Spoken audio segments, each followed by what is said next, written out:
കൃഷ്ണകൃപാസാഗരം. പൂതനാവധ വൃത്താന്തം കംസനിൽ അശനീപാതമായി ഭവിച്ചു. അമ്പാടി ഒന്നോടെ ചുട്ടുകരിക്കാൻ കംസൻ തീരുമാനിക്കുന്നു. ഗോപാലമുഖ്യനായ നന്ദഗോപരെ ആക്രമിച്ചാൽ ഗോപാലരും യാദവരും കംസനെതിരെ പ്രതികരിക്കുമെന്ന സേനാധിപന്റെ ഉപദേശം കംസനെ പിന്തിരിപ്പിക്കുന്നു. പൂതനയുടെ ചിതയെരിഞ്ഞ പുകയ്ക്ക് ചന്ദനത്തിൻ്റെയും അകിലിൻ്റെയും പവിത്ര ബന്ധമെന്തെന്ന് സംശയം കൂറിയ ലക്ഷ്മീദേവിക്ക് രത്നമാലയുടെ പൂർവ്വകഥ പറഞ്ഞ് ഭഗവാൻ സംശയനിവൃത്തി വരുത്തുന്നു.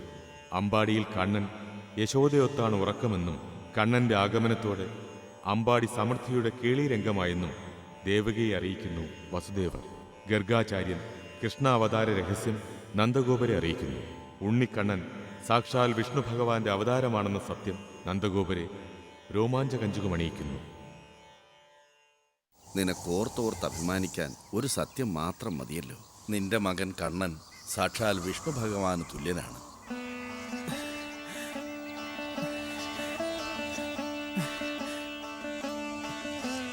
സത്യമാണോ മഹാമുനെ? ഞാൻ അത്രയ്ക്ക് പുണ്യം ചെയ്തവനോ? എന്റെ പൊന്നുമോൻ വിഷ്ണു തുല്യനാണോ മഹാമുനെ? അതെ, അവൻ വിഷ്ണു തുല്യനാണ്. വിഷ്ണുവാണ് ഈ പകൽ പോലെ സത്യം.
ഇനി ഒരു കാലത്തും നിനക്ക് ദുഃഖമുണ്ടാവില്ല. നിന്റെ കുഞ്ഞിനേറെ ശത്രുക്കൾ ഇനിയും ഉണ്ടാവാം. പക്ഷേ ക്ഷണനേരം മാത്രമേ അവർക്ക് ആയുസുള്ളൂ എന്ന് ധരിച്ചാലും നിന്റെ പൂർവ്വകാല പുണ്യങ്ങളെല്ലാം ചേർന്ന് ഉടൽ പൂണ്ടതാണ് കണ്ണനെന്നോർത്ത് നീ സമാധാനിക്കുക. നിനക്കോർത്തോർത്ത് അഭിമാനിക്കാൻ ഒരു സത്യം മാത്രം മതിയല്ലോ. നിന്റെ മകൻ കണ്ണൻ സാക്ഷാൽ വിഷ്ണു ഭഗവാന് തുല്യനാണ്.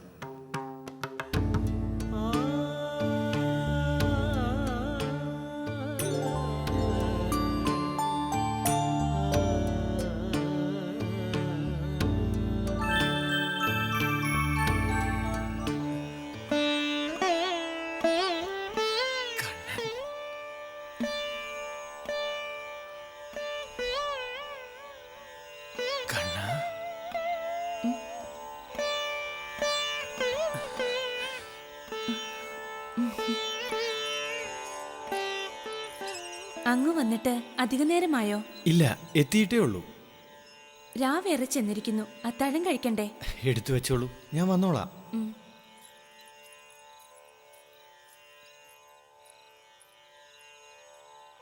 അരുണനളിന സംസ്ഥം കാഞ്ചനോദീപ്തവർണം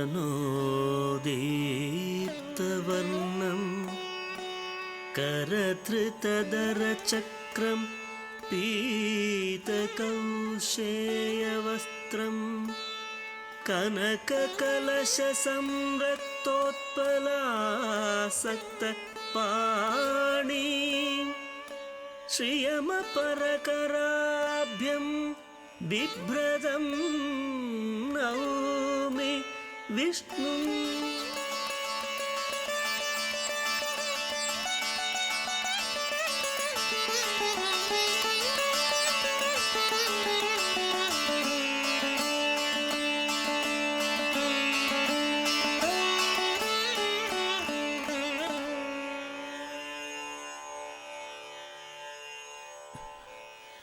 എന്റെ പൊന്നു തമ്പുരാനെ.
മോനെ, സ്വാമിജിയുടെ പാദം തൊട്ട് വന്നിച്ച് അനുഗ്രഹം വാങ്ങൂ.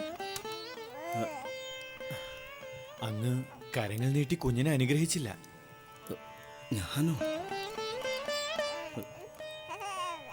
കണ്ണൻ നമ്മെ സ്പർശിച്ചപ്പോൾ തന്നെ നാം അനുഗ്രഹീതനായി കഴിഞ്ഞു. അനുഗ്രഹിച്ചവനെ അനുഗ്രഹീതൻ അനുഗ്രഹിക്കേണ്ട കാര്യമുണ്ടോ നന്ദഗോപൻ? അതാണ് ഉണ്ണിക്കണ്ണൻ.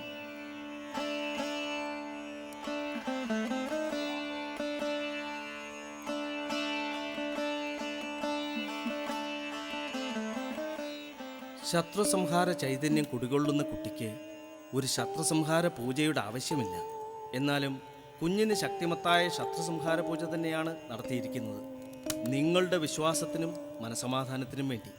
സ്വാമിൻ, വഞ്ചനയും കാപട്യവും കുടിലതയും നിറഞ്ഞ ആസുര ശക്തികൾ ഉണ്ണിക്കണ്ണനെ നിരന്തരം ആക്രമിക്കുന്ന എന്തുകൊണ്ടാണ്?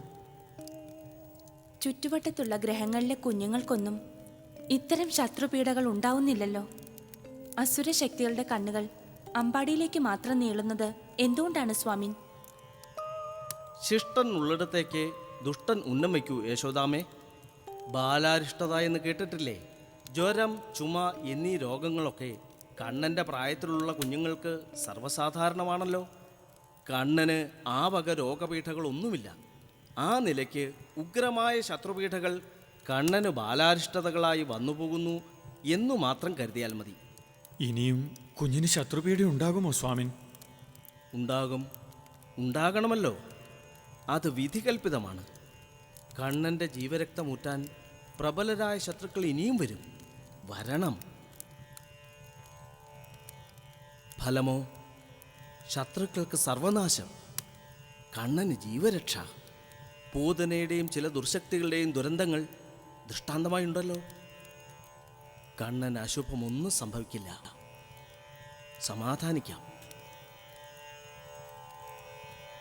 അമ്മേ മഹാമായി ദേവി.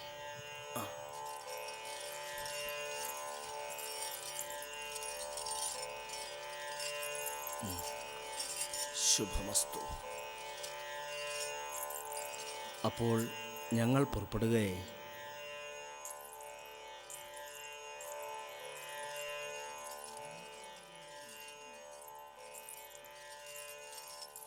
സ്വാമികൾ സാരാംശമുള്ള എന്തൊക്കെയോ പറഞ്ഞു.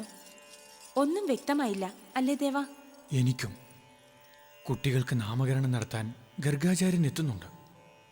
അദ്ദേഹത്തോട് എല്ലാം ചോദിച്ച് മനസ്സിലാക്കാം.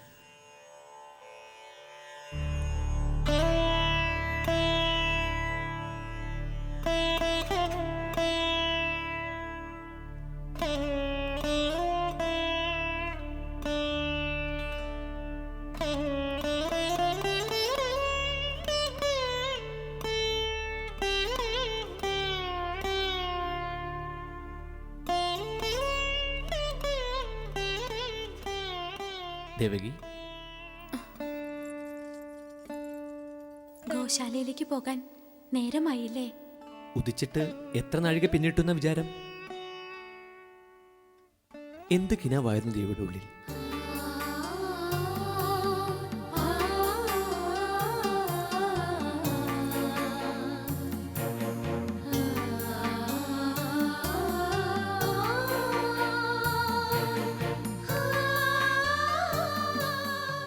നാം അറിയാൻ പാടില്ലാത്തതാണോ? പിന്നെ അറിയില്ലേ, ഗർഗാചാര്യൻ ഇന്നാണ് അമ്പാടിയിൽ ചെല്ലുന്നത് ഉണ്ണികളുടെ നാമകരണത്തിന്. അറിയും. ഇപ്പോൾ നാം മറ്റൊന്നുകൂടി അറിയുന്നു. എന്ത് പേരായിരിക്കും കണ്ണനിടുക? അതോർത്തല്ലേ ദേവി നിന്നത്? അതെ, എന്തു പേരായിരിക്കും വിളിക്കുക? കണ്ണൻ. കണ്ണൻ എന്നല്ലേ ഇപ്പൊ വിളിക്കുന്നത്? അത് തന്നെ മതിയല്ലേ? പക്ഷേ ദേവിയുടെ മനസ്സിലും ഒരു പേരുള്ളതുപോലെ.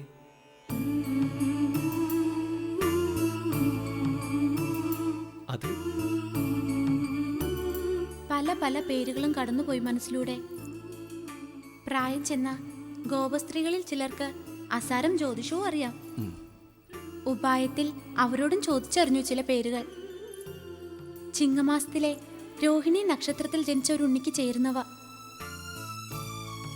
ഒക്കെ പല മട്ടിൽ വിളിച്ചും നോക്കി. കണ്ണനോളം മികവുള്ളതൊന്നും ഉണ്ടെന്ന് തോന്നിയില്ല. പക്ഷേ ഉണരുമ്പോൾ മനസ്സിൽ എങ്ങു നിന്നോ ഒരു പേര് വന്നു വീണു. അതുതന്നെ ഗർഗാചാര്യൻ വിളിച്ചിരുന്നെങ്കിലെന്ന് ആരോ ഉള്ളിലിരുന്ന് പറയും പോലെ. കേൾക്കട്ടെ, എന്താണത്?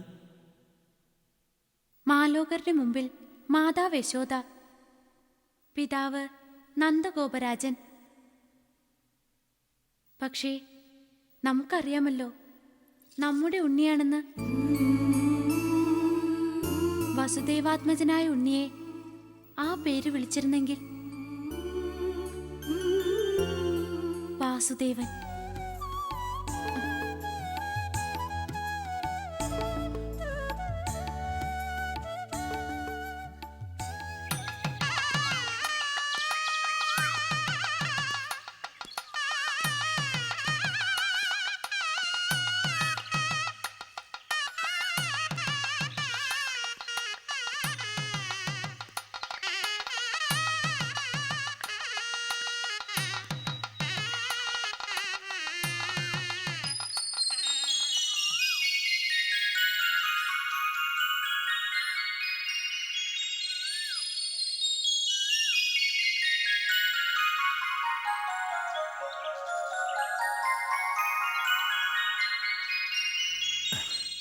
മഹാമുനെ,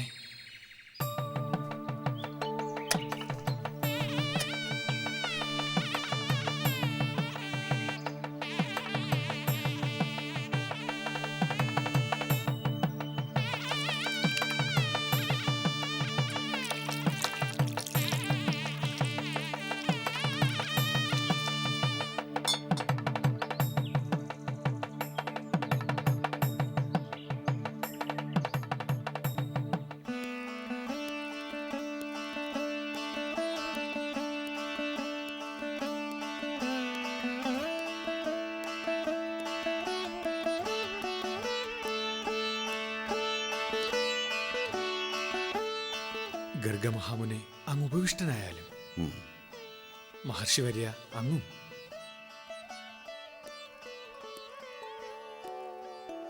അങ്ങ് നന്ദഗൃഹം സന്ദർശിച്ചപ്പോൾ തന്നെ ഈ നന്ദഗോപൻ ധന്യനായിരിക്കുന്നു. അങ്ങയെപ്പോലുള്ള ദിവ്യാത്മാക്കളുടെ പാദസ്പർശം കൊണ്ട് തന്നെ ആപത്തുകളെല്ലാം ഒഴിയുമല്ലോ. ഞാൻ ഏറെ ധന്യനായി മഹാമുനെ. കുഞ്ഞുങ്ങളുടെ നാമകരണ ചടങ്ങ് നടക്കുന്നു എന്നത് പുറത്താരും അറിഞ്ഞിട്ടില്ലല്ലോ. ഇല്ല, അങ്ങ് നിഷ്കർഷിച്ചതനുസരിച്ച് പുറത്തുനിന്ന് ആരെയും ക്ഷണിച്ചിട്ടില്ല, ആരും അറിഞ്ഞിട്ടുമില്ല. നന്നായി. ഇവിടെ ഗർഗമുനി വന്ന് 2 പുത്രന്മാർക്ക് നാമകരണം ചെയ്തു എന്ന് കംസൻ അറിഞ്ഞാൽ അത് കംസനിൽ കടുത്ത സംശയമുളവാക്കാൻ സാധ്യതയുണ്ട്.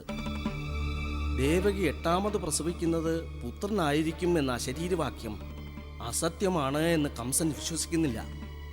തൻ്റെ ഹന്താവായ ദേവകീപുത്രനെ ആരോ തട്ടിയെടുത്തിരിക്കുന്നു എന്ന ബലമായ സംശയം കംസൻ ഇപ്പോഴുമുണ്ട്. അതുകൊണ്ടാണല്ലോ അയാളുടെ കിങ്കരന്മാർ പല രൂപത്തിലും ഭാവത്തിലും വേഷത്തിലും നാടുതോറും നടന്ന് കുഞ്ഞുങ്ങളെ അരുംകൊല ചെയ്തുകൊണ്ടിരിക്കുന്നത്. നന്ദൻ കഥകളൊക്കെ അറിയുന്നില്ലേ? അറിയുന്നുണ്ട് മഹാമുനെ. ആ സ്ഥിതിക്ക് അമ്പാടിയിൽ 2 ബാലകന്മാരുണ്ടെന്ന് കംസൻ അറിയുന്നത് ആപത്തായിരിക്കും. അത് മനസ്സിലായോ? മനസ്സിലായി. നിന്റെ കുഞ്ഞുങ്ങളെ നാമകരണം ചെയ്യേണ്ട ചുമതല വിധാതാവ് നമ്മയാണ് ഏൽപ്പിച്ചിരിക്കുന്നത്. മുജ്ജന്മ സുഹൃതം. നാം നിറഞ്ഞ മനസ്സോടെ ആ കർമ്മം നിർവഹിക്കുന്നു. നാമകരണത്തിന് മുഹൂർത്തമായി മഹാമുനെ. എങ്കിൽ കുഞ്ഞുങ്ങളെ കൊണ്ടുവന്നോളൂ.